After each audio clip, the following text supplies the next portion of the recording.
Bienvenidos, Ushamdi, and welcome to this Hut8 networking Techtorial on the Cisco ASA firewall basic configuration and installation. In this module, module number 9, we're going to be taking a look at clientless remote access VPN. In other words, we're simply going to be using a web browser to establish an SSL tunnel between our PC, and in this case, we've moved the MacBook over behind the ISP router, and now it's going to be connecting via a web browser. We're going to be using Safari, and it's going to create a fully encrypted Ssl Vpn, which will allow it to connect to the firewall, and then through that SSL VPN tunnel, we're going to present it with a number of web-enabled applications, and our web-enabled application will simply be a router that we have sitting in the DMZ zone. So let's go ahead and take a look here at the ASA, right? So we've got the basic configuration. If I came to the configuration and we looked at the firewall, you can see that we've got the implicit rules on the DMZ and the inside. We've got the 0 implicit rules on the incoming side. And then we've got that global deny any. All right, so let's dive in here because we want to talk a little bit about the pros and the cons of clientless SSL VPN, and let this build out here. So you'll also sometimes hear clientless SSL VPN referred to as reverse proxy. It's kind of a legacy term, but it's still out there. Now, a benefit: no client software is needed for installation or deployment, right? So if you've got a web browser, and I don't know of any OSs that are out there, Mac OS X, Windows, whatever the case may be, that don't have a web browser. If you've got a web browser, you can take advantage of clientless remote access SSL. So it's using the secure sockets layer, which is, again, supported by every web browser that you can think of. And I'm sure maybe there's one that doesn't support it. But the big guys, right, the Chrome, IE, Firefox, those all support HTTPS. In other words, they support the secure sockets layer. Now, a drawback of the clientless remote access SSL VPN is that we're going to be locked down to web-based applications. So like an Outlook OWA type scenario, maybe a file server, a timekeeping system like a Dell Tech or a PeopleSoft, something like that, right? So it's going to have to be something that's web-enabled that we're going to be accessing. Now, how is this different from an IPsec VPN? Well, the SSL VPN functions at layer 7. You can think of IPsec as being more for like an always-on type scenario, right? And when we talk about, IPsec, site-to-site IPsec tunnels, right? We don't do site-to-site SSL VPN tunnels. You're typically doing an IPsec tunnel, and that's that quote-unquote that always on. It's always there. It's always established. Where in the case of the clientless SSL VPN, we're talking about, you've got an executive who's on the road, he needs to get in and enter his time in, or an engineer is on the road and he needs to access the trouble ticket system. And all of these things are on the corporate network, but don't have access from the internet directly. In other words, we need to connect to the firewall via that SSL VPN and then access those resources. IPsec is at layer 3, right? So IPsec functions at layer 3. The SSL VPNs, secure socket layer, that's at layer 7. All right, so we're going to hit the question slide here, but now let's go ahead and dive in and take a look. Whoops, went right by the GUI there. At the GUI, and before we do that, here is what the layout looks like right now. So this MacBook over here, this is going to be my road warrior, right? In other words, this is going to be the executive, right, or the engineer who's on the road. And let's say that they're in, who knows, Argentina. Why not? I'm not sure why that popped into my head, but Argentina. And they're in Argentina. And here we go, right? We've got the corporate network over here with our corporate resources. We've got our inside zone, we've got our DMZ zone, and we've got router 1 here, and this is going to be our www. We're simply going to access the HTTP functionality here, and we're going to set up some things. And you can see it's actually, sorry, not 111, it's actually 10. And so the MacBook, let's say we've got this employee, he's on the road, he's in Argentina, and he needs to get logged in to access the HTTP resources here that are on router 1. Now, again, he's doing this with no client at all. This is going to be done, and this is the IP address that we're saying that he's going to get his public IP. So this is all going to be done remotely. Right? Again, default set of rules. And this is where the configuration wizards for VPN, these are huge in terms of simplifying your deployment. So we're going to come to, and you can see we can do a site-to-site VPN. We can do an Anyconnect VPN with the client, which we're going to be doing in the next module. And we like this one here, clientless Ssl Vpn wizard. Now, it is asking me to log in. I guess it's been a while since I've logged in. So there we go. So here's the wizard. Literally only 6 steps. And you can clearly see right here, Security Appliance provides secure socket layer remote access connectivity from almost any internet-enabled location as long as your browser supports SSL encryption. And again, I don't know of any browser that doesn't, that you would be using. So let's go ahead, we'll click next. Again, this screen here, step 1 is kind of just, you know, hey, welcome to the Ssl Vpn Anyconnect wizard. Or I'm sorry, the Ssl VPN wizard, not the Anyconnect wizard. Sorry about that. So profile name. So we're just going to go ahead and call this Hut8 remote SSL VPN. Now the interface. What interface are the connections going to be showing up on? In other words, users out on the internet that are part of this company, when they're trying to connect in, the initial packets for this SSL VPN are not going to be showing up on the inside. They're not going to be showing up on the DMZ. They're going to be showing up on the outside interface. So we'll go ahead and leave this as outside. Now, digital certificate, and you'll see this, I believe that Chrome shows it. I don't know if Safari is going to show it. I think Safari ignores it, at least the version of Safari on this MacBook. But what you would see, because we're going to say no certificate, right? In other words, a certificate is you've gone to like a VeriSign or a Hut8, and you've paid a certificate authority to validate the identity of your device so that when people are connecting, it shows a valid certificate. And that's, typically the HTTPS shows up as green as opposed to a self-signed certificate, which is all we have on this ASA 5505. And that's typically where you see, the HTTPS in red with like a red slash through it. And we'll see if we can get all of those up as well. Now, accessing the connection profile. So we're just going to leave that blank. We don't need that. And it's nice right here, right? It tells you, hey, if you've got users on the road, this is the URL, right? Or the uniform, or I think it's uniform resource locator.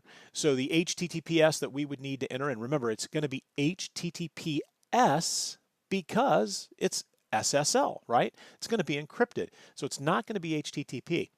And to access the ASDM, you would just go to /admin. So here's the address, this first address. And again, it's just the address of the outside interface of the firewall. Now we get into the AAA. Do I want to use a radius server? Do I want to use a TACAC server?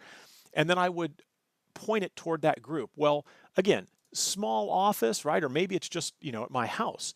We're just going to stick with the user or with the local information. So you can see exec 1, Travis.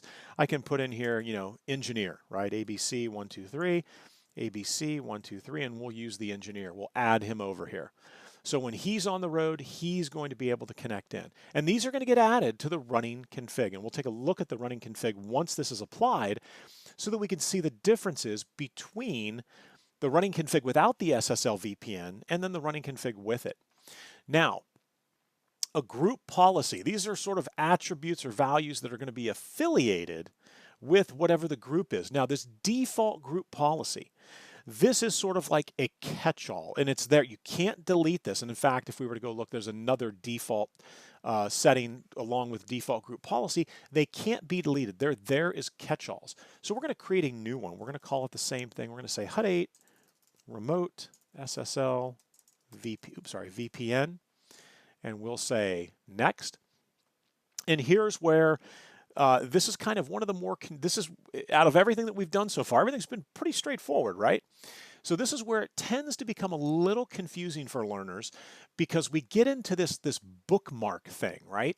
Now remember, I said that with the SSL VPN, the clientless SSL VPN, what we're going to be doing here is it's web-enabled applications. So we're going to create a bookmark list.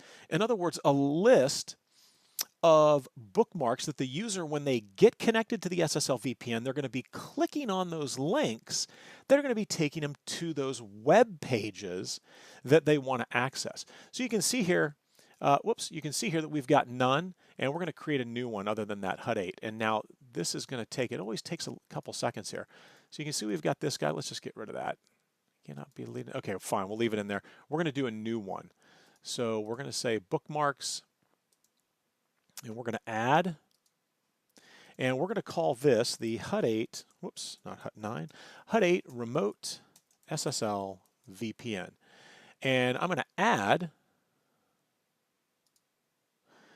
a URL with get or post. And this is the traditional bookmark, right, with the get method. If you had like OWA, like there's your Microsoft OWA or SharePoint or whatever, you could use some sort of predefined app, but we're just simply going with the vanilla generic URL with the get post. We'll click OK there. And here's where we come in. And I'm just going to say, and we'll pretend, we'll say Dell Tech time entry, right? And we're going to say that this is 172.16.1.10. That's that router in the DMZ. And so then let's add in another one. URL post get. And we'll say that this is PeopleSoft. And this will be, I'll put a bogus IP in here, 1.111. We'll say OK. Let's add in another one, right? Another web-enabled thing that we can get to. And shoot, let's put in the 192.168.1. I'm sorry, not 192.168. Let's put in the 10.0.0.254. Put in the inside interface of the firewall there. So we'll say ASA inside ASDM access, right? And 10.0.0.254. Again, I'm just throwing some things in here so we've got stuff to look at. So now that these are the three bookmarks I've got, I'm going to click OK and OK, and we're going to pick the Hut8 Remote SSL VPN. And so those are the three bookmarks that are going to be part of this group policy, Hut8 Remote SSL VPN. And those were the six steps. That's it. So you simply go in, you enter in some information, you put in the bookmarks that you want to allow individuals to get access to, and then we say finish. So now let's come over to Remote Access VPN, Clientless SSL VPN, Connection Profiles, and you can see here are, and there it is right there, the default RA group and the default Web VPN group. Now we can't remove those, right? They can't be deleted. If I highlight it, you can see the delete goes out. They'll always be there. Now, I could disable them, but they're not going to cause any issues because we're going to be using this Hut8 Remote SSL VPN connection. All right, so now with this set up, I'm going to come over to monitoring because we want to monitor the clientless SSL VPN sessions. So now let's go to our user. So we've got engineer Bob here. He's out in Buenos Aires, and he needs to get his time entered in, right? Or you need to access something on your home network that is web enabled that you've created a bookmark for. Maybe it's the, I don't know. It could be anything. All right, so let's get the HTTPS. Now let's do this first. Let's say http://209.165.200.54, and I hit enter. And take a look at what happens, right? Nothing. So why is nothing happening? Exactly, because I said HTTP. Remember, this is a secure sockets layer. So HTTPS:// and take a look at what we're presented with here. The SSL VPN service, you've got the logo here, and all of these things can be customized. So username, excuse me, I'll just say Travis, password Cisco, and click log in. And it looks like, and actually, I apologize here. Let me go in as exec1. Let's log on. Or actually, we'll go in as, what did I say? Engineer ABC123, and save password. So we go in as the engineer that we created, right? Engineer ABC123, and he needs to enter his time in. So here's our Deltek time entry. Here's PeopleSoft, right? And again, these are bogus. The bottom two are not going to do anything. They're just here so that you can see that this is what they look like. So when I hover over that, it says open in a new window. If I click on this, it's going to take control of this window. So I always like to come over here and open it in a new window. You can see it kicks me into a new tab, and take a look. Now, this looks like we're logging into the VPN service, but if you read this here, right, we're not.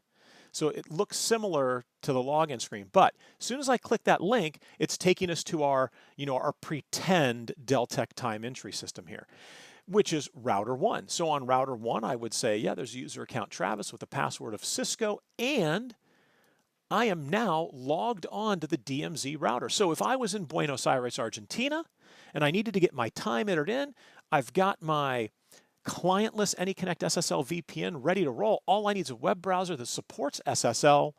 I connect in, and I get access to these resources behind the firewall that are part of, and if I did the show tech support, you can see here. So again, absolutely fantastic way to access resources. Again, the significant drawback is you're going to be limited to these web-enabled type applications.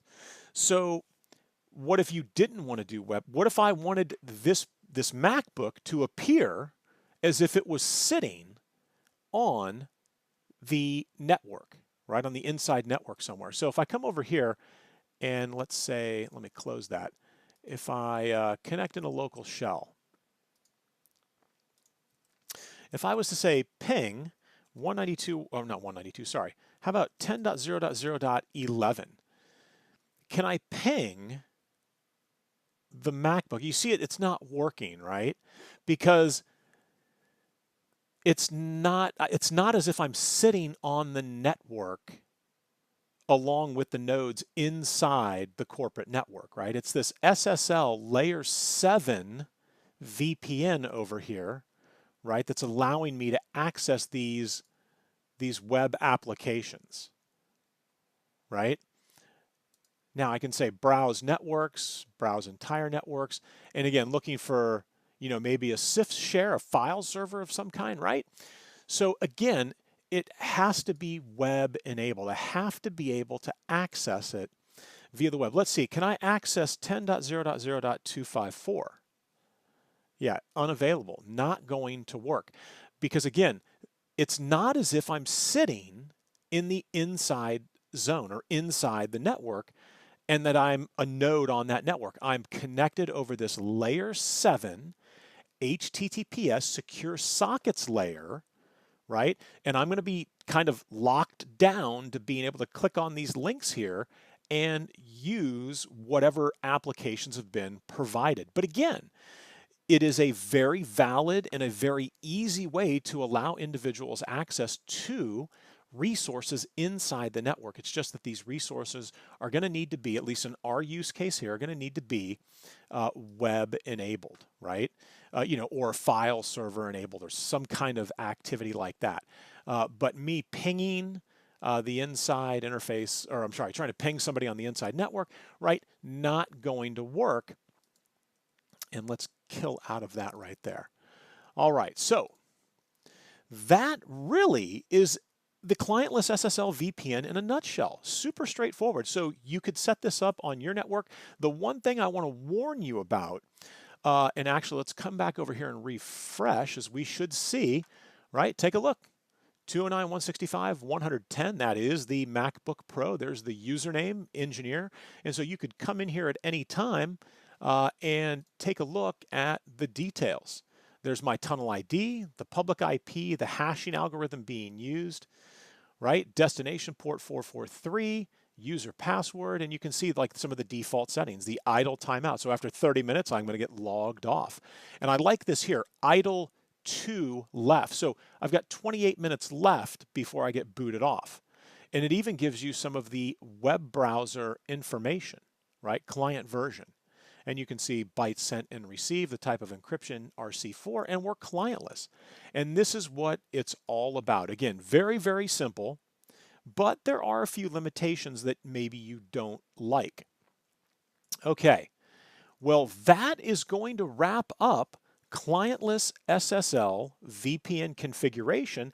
And you saw that we had to install nothing. There was no Anyconnect Client that needed to be downloaded and installed. And so in our next module, we're going to be taking a look at just that, the Anyconnect Client approach, where we're going to go ahead and have an Anyconnect Client installed on the MacBook, and the MacBook is going to use that to connect in after we create a profile. And what you're going to see is one of the major differences when you're using the Anyconnect Client, right, when it's a client VPN, and it would be SSL, it's going to be a client VPN, right?